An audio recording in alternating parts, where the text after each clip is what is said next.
बिस्मिल्लाहिर्रहमानिर्रहीम। अस्सलाम वालेकुम जी स्टूडेंट्स, आज मैं आपके साथ शेयर करने जा रही हूँ डेफिनेशन 4 चैप्टर की।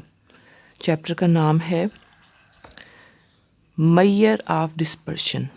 जी, मेजर ऑफ डिस्पर्शन चैप्टर की डेफिनेशन मैं आपको बताने जा रही हूँ। डिस्पर्शन और वेरिएशन, ये द डिग्री टू विच, ये याद नहीं करनी, बस ये आप देख लेंगे ये है क्या, डिस्पर्शन को क्या कहते हैं, वेरिएशन को क्या कहते हैं। The degree to which a set of values vary about their mean.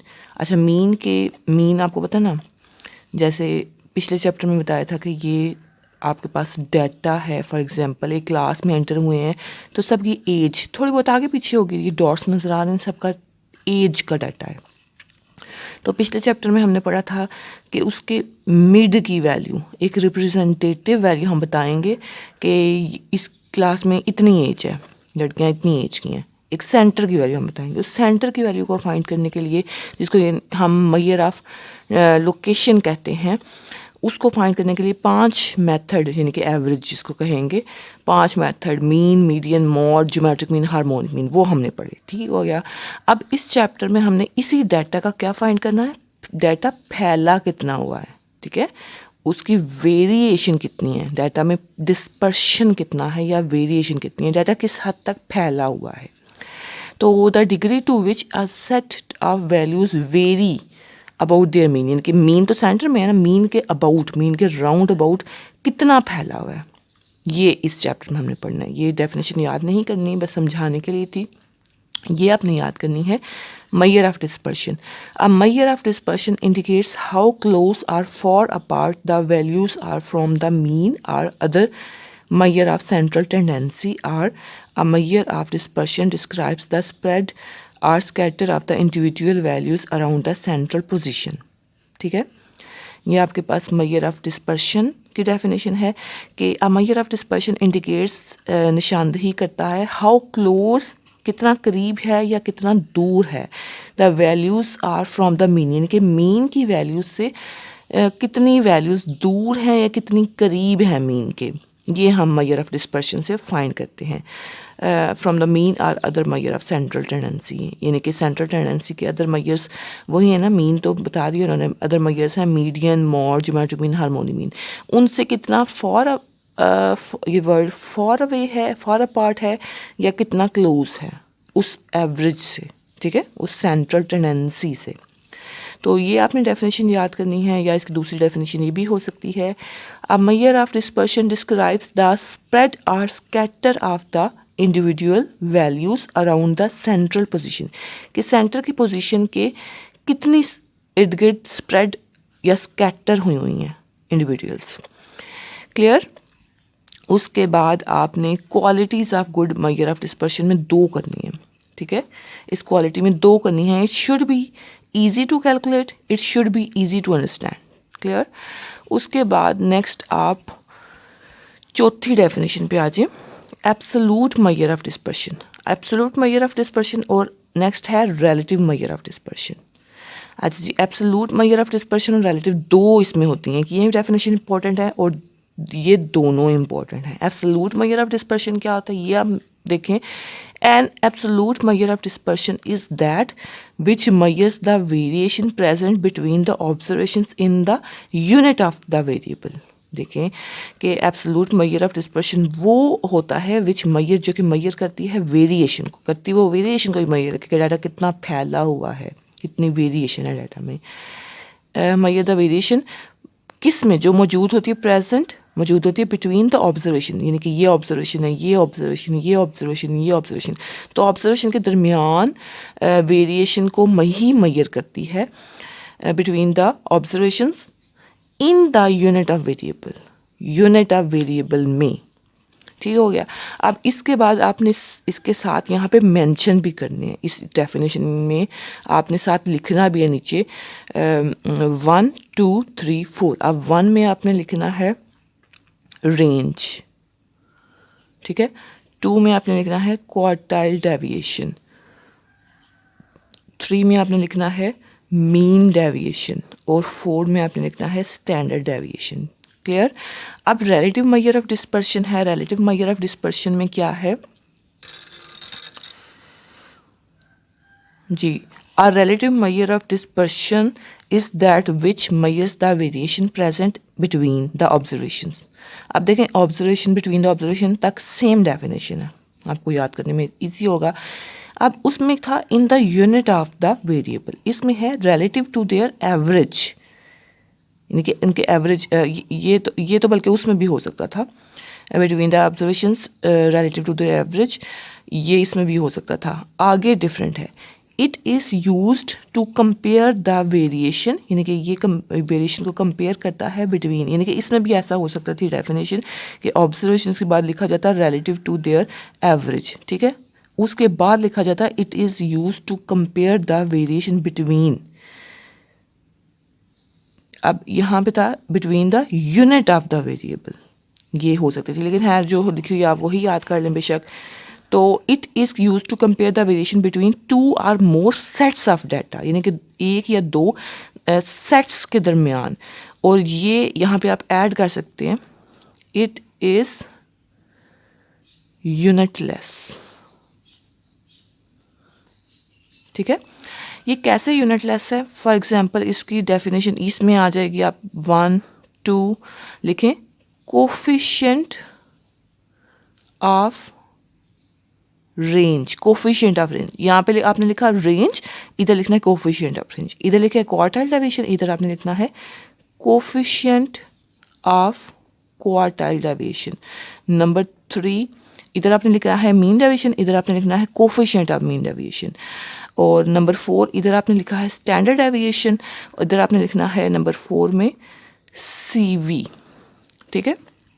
ये आपको समझ आ गई होगी, आई होप सो, कि इसमें सारे range, quartile deviation, mean deviation, standard deviation, यानी कि कोफिशिएंट्स के बगैर इसमें एब्सोल्यूट में आते हैं, और रिलेटिव में कोफिशिएंट्स वाले आते हैं. इवन एक क्वेश्चन में भी अगर गिवन हो ना कि आप क्वेश्चन में डाटा दिया गया और कहा हो कि रिलेटिव मेजर ऑफ डिस्पर्शन निकालें, तो इट मीन्स वो कोफिशिएंट पूछ रहे हैं, ठीक है. अच्छा, उसके बाद ये रेंज की डेफिनेशन, ये बेशक आप अगर मैंने बुक पे मुझे लगता है लिखवाई हुई है, बुक पे कह रही हूँ, नोट्स बनाते हुए लिखवाई हुई है, तो आप वही याद कर लें. यहाँ से करनी है तो मैं पढ़ देती हूँ. The range is the difference between the largest and the smallest value in a set of observations. अब देखिए रेंज का फार्मूला ये होता है XM माइनस X0, ये रेंज होती है. क्लियर? अब आपको अगर डेफिनेशन रेंज की पूछी गई है या कोई भी ऐसी डेफिनेशन जिसमें फार्मूला आ सकता है, तो अपने फार्मूला ज़रूर मेंशन करना है. आपने लिखना है range is equal to this one, और साथ कोफिशिएंट का फार्मूला भी लिखना है आपने. Coefficient of range is equal to formula लिखना है. कोफिशिएंट का फार्मूला होता है XM minus X0 divide by XM plus X0. अच्छा, एक और बात बता दूं कि देखें इसके फार्मूले में ऊपर जो चीज़ माइनस में है वही चीज़ नीचे डिवाइड में होगी ना, तो दोनों के यूनिट आपस में कैंसिल हो जाएंगे, बटे में है ना, तो रिलेटिव मेजर ऑफ डिस्पर्शन के आपस में यूनिट्स कैंसिल हो जाते हैं, क्रॉस हो जाते हैं. दैट्स वाई इसमें रिलेटिव मेजर ऑफ डिस्पर्शन जो है it is unitless, unit free कह लें, उसमें यूनिट नहीं होता क्योंकि वो दोनों आपस में ऊपर नीचे कैंसिल हो गए हैं. लेकिन एब्सोल्यूट मेजर ऑफ डिस्पर्शन में यूनिट आता है, क्योंकि उसमें जैसे यही फार्मूला है, तो वो तो ऊपर बस फार्मूला आ जाएगा ना, यूनिट कैंसिल नहीं होंगे जी. उसके बाद मेरिट्स रेंज के और 2 डीमेरिट्स, दो आप मेरिट्स डीमेरिट्स कर लिया करें, मतलब पेपर में ना आ जाते हैं, या तो mean median mode geometric mean harmony में से किसी एक के मेरिट्स या डीमेरिट्स कोई से 2 पूछ लिए जाएंगे, यानी कि एक ही बार वैसे क्वेश्चन आएगा मेरिट्स डीमेरिट्स का, किसी भी चीज़ का, 3rd और 4th चैप्टर में से किसी भी चीज़ का वो पूछ सकते हैं. इसलिए मैं कह रही थी कि आप मेरिट्स डीमेरिट्स 2 देख लिया करें. इसमें मैं बता भी देती हूँ, इट इज़ सिंपल, यानी कि रेंज के बारे में बता रहे हैं, it is simple to calculate and easy. जो भी आसान वाला होगा ना उसमें ये तो ज़रूर मेरिट होगा कि वो कैलकुलेट करने में ईजी है and easy to understand. It gives the results very quickly. It is not a reliable measure, ये बहुत अच्छी मेजर नहीं है. आसान है तो आसानी से निकल तो आती है, लेकिन अच्छी नहीं है बहुत ज़्यादा. It gives no idea about the other values in a set of data except the extreme ends. अब देखें इसमें सिर्फ एक्सट्रीम एंड्स का हम यूज़ करते हैं, XM minus X0 maximum values को, तो दरमियान में कुछ भी हो हमें उसका कुछ पता ही नहीं चलता इससे. इंटर क्वार्टाइल रेंज आपने करनी, एक बार रीड कर लें। इंटर का मतलब है हाफ। तो the inter quartile range is obtained by subtracting the score of first quartile. Inter quartile range, quartile है ना, यानी कि Q3 minus Q1 divide by 2। The नहीं, इसमें मेन चीज़ डिस्टेंस बिटवीन, इसमें डिवाइड बाय 2 नहीं है, ठीक है। Q3 माइनस Q1 जस्ट यही है इंटर क्वार्टाइल रेंज में। The inter quartiles range is obtained by subtracting the score of first quartile from the score of third quartile. ये आप देख लें। और जब होगा ना सेमी इंटर क्वार्टाइल रेंज, उसमें फार्मूला ये होगा Q3 minus Q1 divide by 2। इसमें सेमी इंटर क्वार्टाइल रेंज में होगा। क्वार्टाइल डेविएशन इस या इसको क्वार्टाइल डेविएशन भी कहते हैं, ठीक है, क्वार्टाइल डेविएशन। और इसको सेमी इंटर क्वार्टाइल, ये वैसे मैंने आपको जो डेफिनेशन लिखवाई हुई हैं आप वही यूज़ करें नोट्स में, लेकिन यहाँ पे भी बता देती हूँ कि ये फार्मूला है तो इसी को एक्सप्लेन किया गया है। क्वार्टाइल डेविएशन इज हाफ का मतलब है कि जो भी ऊपर लिख रहे हैं उसका डिवाइड बाई 2 करना है आपने। हाफ ऑफ द, किसका half? Of the difference between upper and lower quartile. Upper and lower quartile के दरमियान जो डिफरेंस है उसका हाफ, उसको हम क्वार्टाइल डेविएशन कहते हैं। अब इनकी भी दो आप याद कर लें, it is quite simple to understand, या एक भी देख लें। अच्छा जी, उसके बाद next mean deviation. Mean deviation की डेफिनेशन है, अच्छा इसमें मैंने ये टिक नहीं किए थे, ये क्वार्टाइल डेविएशन की, और यहाँ से इंटर, ये भी आप ये बस देख लें, ये इंपॉर्टेंट इसलिए नहीं है, ये वाली क्वार्टाइल डेविएशन या semi inter quartile range important है। अच्छा, मीन डेविएशन आ जाती है। मीन डेविएशन की जो मैंने डेफिनेशन आपको लिखवाई है आप वही याद करें। यहाँ पे बता, और साथ फार्मूला भी मेंशन करना है। यहाँ पे बता देती हूँ, the arithmetic mean of the absolute values of the deviation from the arithmetic mean is known as mean deviation. Formula लिखती हूँ, मीन डेविएशन का फार्मूला क्या होता है? Summation x minus x bar divide by n। तो लिखा हुआ है the arithmetic mean. Arithmetic mean को मतलब है ये समिशन लगाना समथिंग और डिवाइड बाय n, क्योंकि अर्थमेटिक मीन का formula summation x divide by n होता है ना, ये फार्मूला होता है। तो इस समिशन और डिवाइड बाय n कुछ वैल्यूज़ का, समिशन डिवाइड में n। द अर्थमेटिक मीन इसको कहते हैं कि ऊपर चीज़ों का सम और नीचे उसकी वैल्यूज़ पे डिवाइड करना है। The arithmetic mean of absolute values किसकी? अर्थमेटिक मीन किसका? ये जो स्ट्रेट लाइन है ना, इसको हम कहते हैं absolute values of the deviation, यानी कि माइनस करना है फ्रॉम देयर मीन से माइनस करना है, is known as mean deviation. यानी कि इसी फार्मूले को एक्सप्लेन किया गया है। फार्मूला आपने ज़रूर साथ मेंशन करना है। ये हैं जी मीन डेविएशन की प्रॉपर्टीज़, ये इम्पोर्टेंट नहीं है। मेरिट्स भी इसके इम्पोर्टेंट नहीं है। उसके बाद आ जाएं वेरिएंस पे। वेरिएंस में है, the variance is defined as the average square deviation from their mean. ये भी डेफिनेशन में साथ अपने फार्मूला ज़रूर मेंशन करना है, summation x minus x bar whole square divide by n। तो वही बुक पे जो नोट्स हैं आपके, उसमें से मैंने डेफिनेशन लिखवाई हुई है, वहाँ से याद कर लें बेहतर है, अदरवाइज़ यहाँ से याद कर लें। एवरेज स्क्वायर्ड, एवरेज का मतलब यानी कि ये mean, squared deviation of values from their mean, उसी फार्मूले को एक्सप्लेन किया जाता है। ये प्रॉपर्टीज़ आपने याद करनी है, और ये आपको पता भी है कि वेरिएंस किसी कांस्टेंट का 0 होता है। C स्टैंड्स फॉर कांस्टेंट, कोई भी कांस्टेंट वैल्यू हो। आपको पता है ना, वेरिएंस ऑफ 3, वेरिएंस ऑफ 5, किसी भी चीज़ का जब V अप्लाई होता है वो 0 हो जाता है अकेला हो। तो अगर वेरिएंस हो x प्लस C का, तो वेरिएंस x पे तो जाएगा, प्लस इसको 0 कर देगा, ठीक है। Variance of x answer. Variance of x minus C हो तो ये माइनस को प्लस कर देगा, C को 0 कर देगा, और वेरिएंस ऑफ x आ जाएगा। अगर कुछ मल्टीप्लाई हो रहा हो या इधर डिवाइड हो रहा हो तो उसका स्क्वायर कर देगा, C square variance of x, C square variance of x। अगर आपके, और ये इसका कंबाइंड फार्मूला है, कंबाइंड फार्मूला आप यहाँ से नहीं, जो मैंने आपको लिखवाया हुआ है बुक के पीछे से, वहाँ से याद कर लें। अब देखें, variance of x plus minus कुछ भी हो और y, तो दो आपको प्लस ही कर देगा, माइनस को भी प्लस कर देगा। Variance of x variance of y इस तरह से अप्लाई होता है। उसके बाद ये सारी आपको आती हैं, ये आपने सारी याद भी करनी है और आपको आती भी हैं। लास्ट रहने दें, स्टैंडर्ड डेविएशन, जी ये आपने याद करनी है डेफिनेशन। वही वेरिएंस जो है ना, वेरिएंस से ही स्टैंडर्ड डेविएशन निकलती है। द पॉजिटिव स्क्वायर रूट, यानी कि इसमें अंडर रूट आ जाएगा। अंडर रूट को कहते हैं positive square root of the average. Average का मतलब कि समिशन और डिवाइड में n of the squared. Squared यानी कि यहाँ पे आपने लेना है स्क्वायर्ड डेविएशन, यानी कि डेविएशन फ्रॉम, यानी कि वैल्यूज़ का फ्रॉम देयर मीन।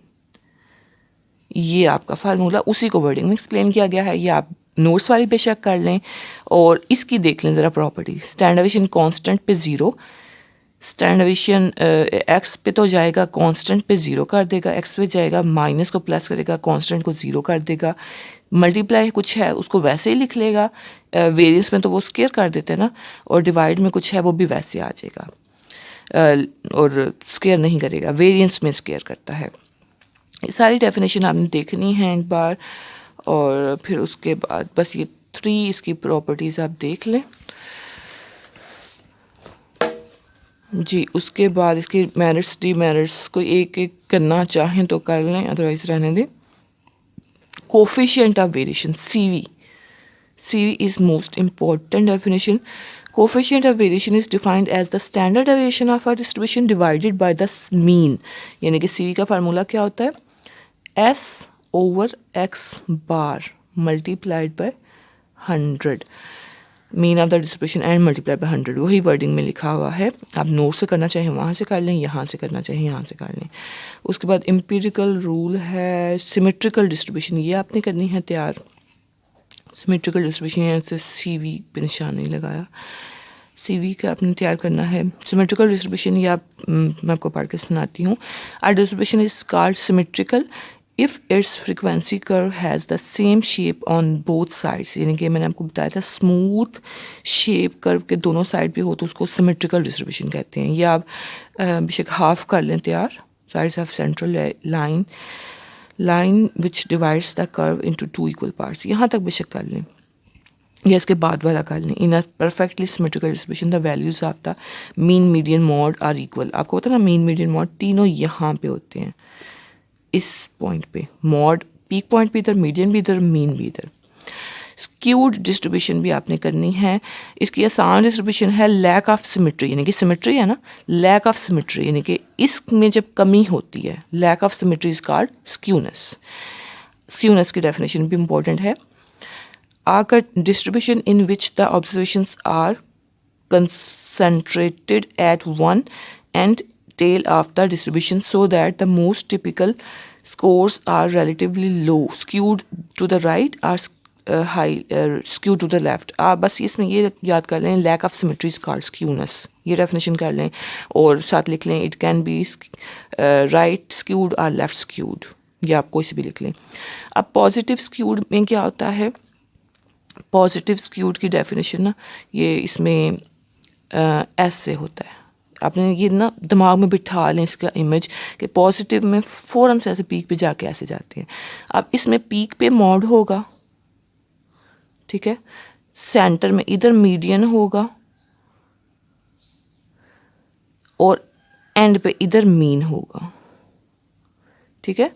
तो इस ओरिजिन से, ये ओरिजिन है ना, इस ओरिजिन से जितना मीन दूर होगा तो मीन उतना ही बड़ा है। Mean is greater than median is greater than mod. अब देखिए मॉड 0 से सबसे करीब है तो मॉड्स की लेंथ सबसे छोटी है, तो mean greater than median, median greater than mod, mod सबसे छोटा है पॉजिटिव स्क्यूड में। ये अब आपने याद रखना है, ये पहले भी एक्सप्लेन भी किया हुआ है आपको मैंने और आपने याद भी रखना है। नेगेटिव स्क्यूड में शक्ल फ़ौरन से आपके जहन में आनी चाहिए, ये शक्ल है, इधर मॉड, इधर है जी मीडियन और इधर है मीन। मीन सबसे छोटा है इसमें क्योंकि इसमें ओरिजिनल करीब मीन है। Mean less than median, median less than mod, mod सबसे बड़ा है, ग्रेटर का साइन उस पर है। कर्टोसिस आपने याद करनी है, kurtosis measures the degree of flatness. अब कर्टोसिस स्क्यूनेस में तो आपको मैंने बताया ना कि इधर है, लेफ्ट है, राइट है या फिर सेंटर में है, वो मेजर करते हैं ना स्क्यूनेस से। कर्टोसिस से क्या मेजर करते हैं कि आपका डेटा कितना पीक पे है या कितना दरमियान में है या कितना फ्लैट है, ठीक है। Kurtosis measure the degree of flatness measure करती है कि ऊपर है कि नीचे। In a distribution the moment ratios B2 से हम ये फाइंड करते हैं, B2 equals to M4 divide by M2 square measures the kurtosis of a distribution. अब B2 को 3 से कंपेयर करते हैं, equal than 3, less than 3, greater than 3। Equals 3 का मतलब है ये दरमियान वाला, जिसको हम कहते हैं मेसोकर्टिक और नॉर्मल। लेस देन छोटे का मतलब है ये नीचे वाला, प्लेट, नाम प्लेट से ज़ाहिर है, प्लेट पता है बिल्कुल फ्लैट होती है, प्लेटी कर्टिक। पीक का मतलब है लेप्टो, लॉन्ग से आप कह लें लेप्टोकर्टिक, ग्रेटर में, ठीक है। उसके बाद ये अलग अलग लेप्टोकर्टिक, मेसोकर्टिक, प्लेटिकर्टिक याद करने की ज़रूरत नहीं है, बस ये कर्टोसिस के अंदर ही इसकी आती हैं। नॉर्मल कर्व ये देख लें, बस देखना ही है इसको। A bell shaped symmetrical relative frequency, a bell shaped symmetrical relative frequency is called curve. ये याद करने की जरूरत नहीं, कर्टोसिस तक बस इस चैप्टर की डेफिनेशन थी। आई होप आपको समझ आ गई होगी। बड़ी इंपॉर्टेंट चैप्टर्स हैं ये 3, 4, इनको अच्छे से याद आपने करना है। Thank you so much. अल्लाह हाफिज़।